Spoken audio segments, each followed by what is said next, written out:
Welcome back in my YouTube channel. मेरे YouTube channel में आप सभी को स्वागत है।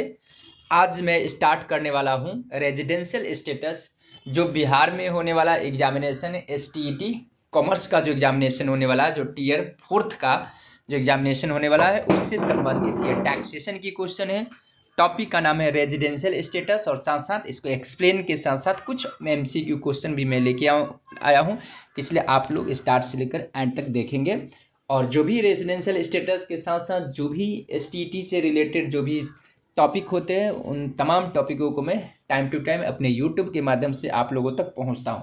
तो चलते हैं, हम लोग डिस्कशन करते हैं रेजिडेंशियल स्टेटस क्या है, थोड़ा एक बार स्टडीज करते हैं।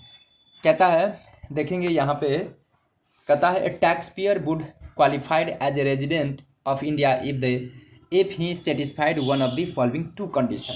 पहला कंडीशन ये है, stay in India for year is 182 days और more in previous year.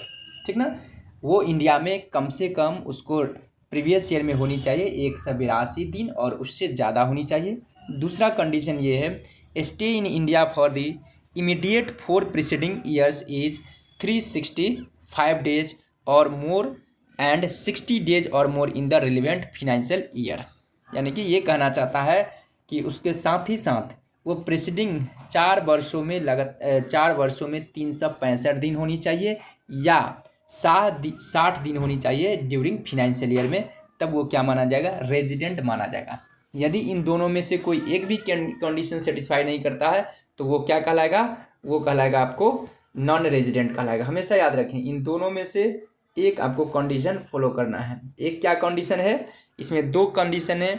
Basic condition कौन, ये हमेशा याद रखें, एक है 182 डेज ड्यूरिंग प्रीवियस ईयर में होनी चाहिए, ठीक है, और दूसरा कंडीशन है 4 प्रीसीडिंग फिनेंशियल ईयर में वो कम से कम 365 दिन उसको होनी चाहिए। यहाँ पर ये कंडीशन ये है कि लगातार यहाँ पे लगातार 4 वर्ष नहीं होनी चाहिए, 365 दिन नहीं होना, बीच बीच में वो 4 वर्षों में कभी भी 365 दिन यदि रहता हो तो वो रेजिडेंट माना जाएगा। इसमें क्या समझे, इन दोनों में से कोई एक कंडीशन यदि वो सेटिस्फाइड करती है तो वो कहलाएगा रेजिडेंट। यदि दोनों में से कोई एक भी कंडीशन सेटिस्फाइड नहीं करेगा तो क्या कहलाएगा, वो नॉन रेजिडेंट, यानी कि non resident, NRI, non resident of India.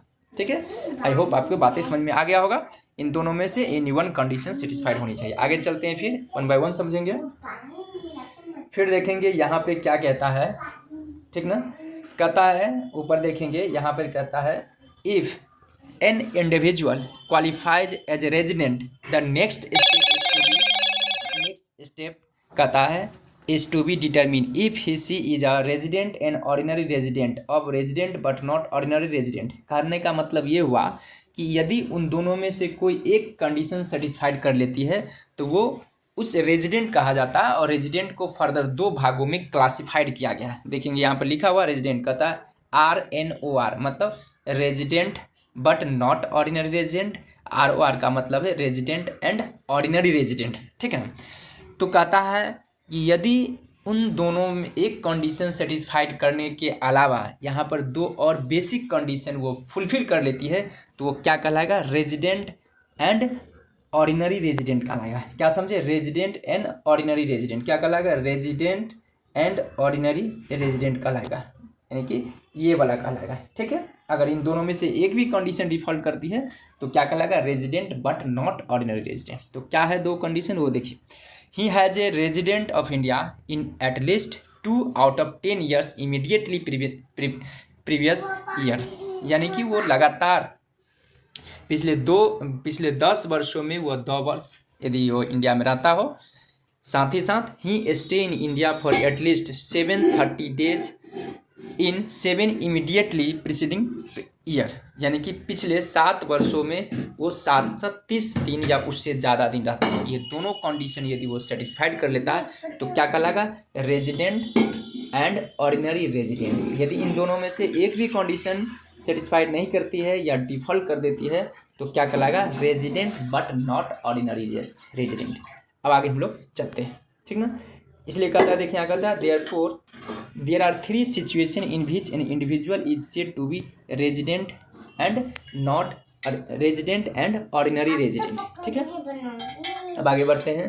अब टैक्स लायबिलिटीज़ के बारे में समझते हैं कि टैक्स लायबिलिटी किसको देना है।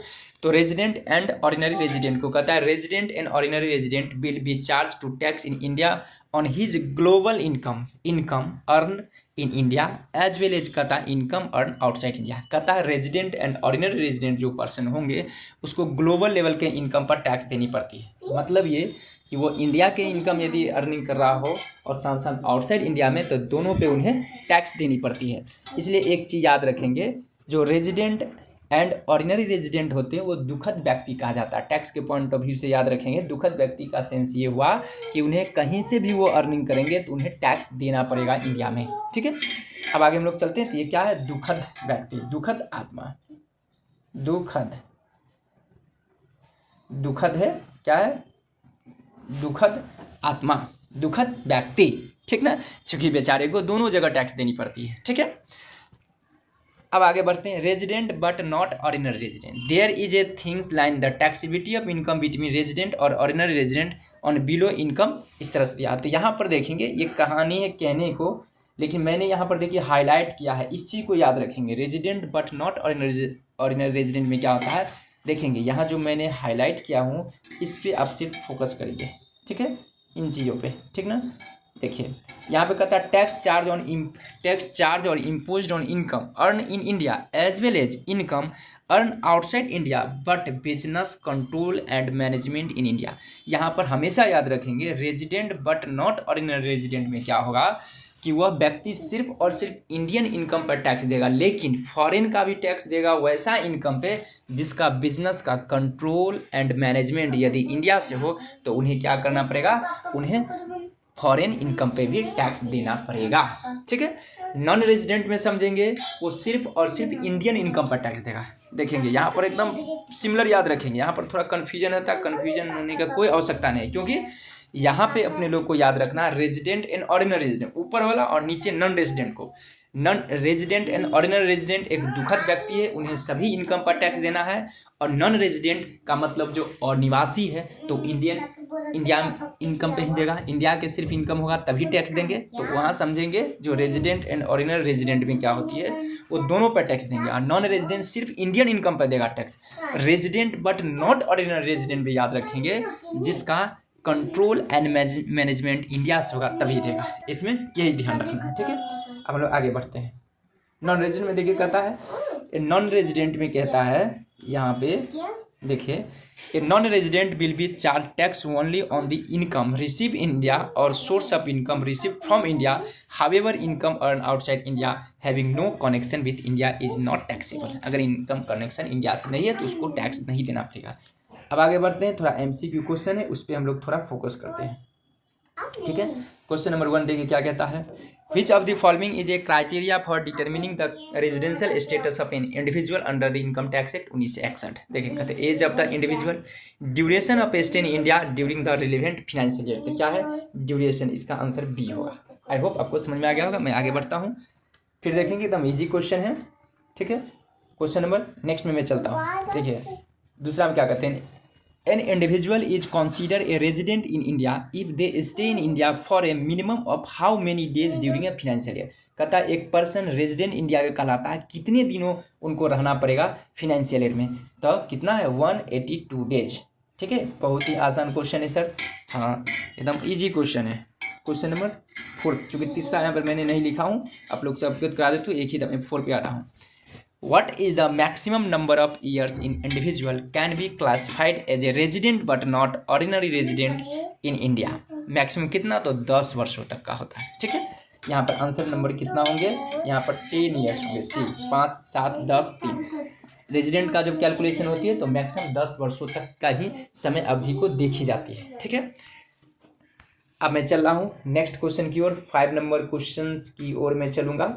तो देखिए यहाँ 5 नंबर क्वेश्चन में क्या कहता है, Which of the following condition must be satisfied for an individual to qualify as an ordinarily resident in India? तो देखिए कहता है the individual must stay in India for more than 360 days during the 4 years immediately preceding the relevant year। यही answer हो गया। The individual must stay in India for less than इतना, ये गलत है। तो इसका मतलब इसका आंसर नंबर ए ही हो जाएगा 5 का, इसलिए नीचे पढ़ने की कोई आवश्यकता ही नहीं। मैं आगे पढ़ रहा हूँ। बढ़ रहा हूँ, देखिए यहाँ पर भी आंसर भी दिया हुआ द इंडिविजुअल। ठीक है, 6 नंबर क्वेश्चन की ओर अब मैं चल रहा हूँ। देखिए क्या कहता है, a person is consider resident but not ordinarily resident if they meet which of the following condition. ठीक है, कहता है the person is resident of India for less than 2 years out of the last 10 years। ठीक है, तो यही होगा, क्योंकि वो कंडीशन फुलफिल नहीं करेगा वो बेसिक के साथ एडिशनल, तो नॉट ऑर्डिनरी रेजिडेंट कहलाएगा। तो इसका मतलब इसका भी आंसर ए हो जाएगा, क्योंकि person stay in India for more than 182 days in a financial year but for less than इतना days in the last 4 years। ठीक ना, तो यहाँ पे आपको आंसर नंबर ए होंगे। 7 नंबर पे आते हैं, कहता है An individual is considered a non-resident in India if they have stay in India for कहता 60 days or more during the financial year। ठीक ना, 182 days or more during the financial year, less than 182 days, तो less than वाला concept हो जाएगा। ठीक ना, इसलिए मैं आगे बढ़ रहा हूँ। ठीक है, क्वेश्चन नंबर 7 देखेंगे, कहता है in the case of an individual who is an non resident how is the income tax under the income tax act. ठीक ना, in case of an individual who is in non resident, तो non resident में क्या समझिए, only जो Indian income है उसी पे वो टैक्स देंगे। तो ऐसा ऑप्शन देखिए, कहता है only income earn in India is taxed. इसका मतलब इसका आंसर नंबर ए होंगे, ऑप्शन नंबर ए। ठीक है, आगे मैं बढ़ रहा हूँ, कहता है देखिए for determining the residential status of an company the place of incorporation is consider under which of the following test. हाँ, एक बहुत अच्छा क्वेश्चन है, इसमें हमेशा याद रखेंगे जब कंपनी के केस होगी वहाँ पे रेजिडेंशियल स्टेटस की बात करेगा तो कंपनी का बिजनेस का कंट्रोल एंड मैनेजमेंट देखा जाता है कि आपका बिजनेस का place of control and management कहाँ से, इंडिया से, तो आप रेजिडेंट हो। इसका मतलब इसका answer number option number B होंगे। ठीक है, आगे मैं बढ़ रहा हूँ, a person who is resident of an one country and also deemed a resident of another country is consider. इसका मतलब ये कहता है अगर कोई पर्सन वन कंट्री और अनदर दोनों कंट्री का रेजिडेंट है तो उसको क्या होगा, तो दोनों कंट्री में उन्हें टैक्स देना पड़ेगा। ठीक है, आई होप आपको बातें समझ में आ गई होगी। तो ऐसा करके ऑप्शन देखते हैं कौन सा है, कहते हैं resident of both country for tax purpose, तो बोथ के लिए हो जाएगा। तो अब आज की क्लास यहीं पर समाप्त हो रही है। Okay, bye bye. हमें